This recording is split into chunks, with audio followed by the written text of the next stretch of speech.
Over your experience of working with whole scale change, are there any kind of key principles or practices that you say they just keep on showing up? Whole scale change, I guess, would be one of them as an approach, because you seem to be one of the most experienced people that I've come across using whole scale change.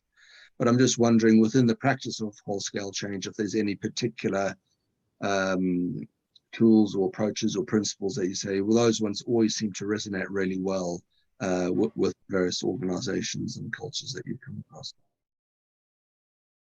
So I think possibly 3 or 4 things for me. The principle of co-creation, the principle of always working with the design team. So I did an event recently with a university in the UK, and again worked with a design team over a period of a few months to get ready for an event with professional services staff.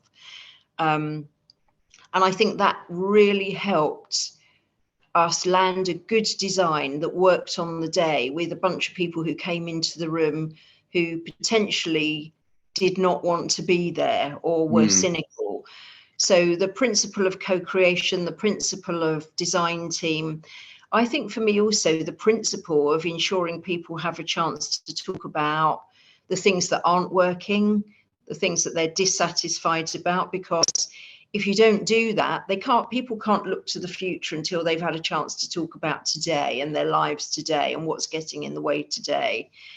I think also whole scale sits really comfortably with methodologies like appreciative inquiry. So things like positive image leads to positive action. People will take ownership of that which they've created. People will own those things. So positive image, positive action, preferred futuring, being able to create a vision of what success might looks like enables me to know what steps I might need to take to get there. So I would say those are all principles. The other thing I would say is that whilst it is a methodology that really does work, some of those principles are almost like life skills. So, they're things that we can take into our relationships outside of work, whether they're at home with friends, but principles of deep listening, co-creating, enabling people to talk about what's not working, enabling people to think about the future. I think probably I would say they're also life skills that are important, but there really are skills that are important to organizations and organizational development.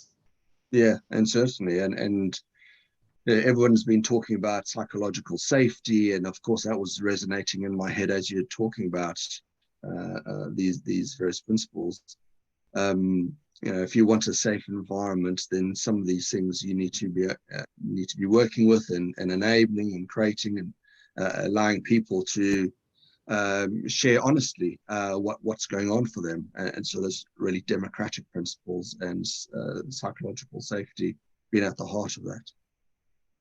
And I think with that it's also important that as a facilitator of whole scale change, that we're able to share with people.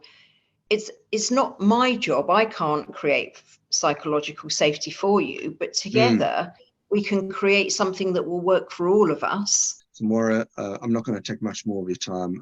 You're on holiday. I just want to really appreciate the time that you've given me. Thank you so much. Thank you for your insights and your stories, and really look forward to meeting up with you.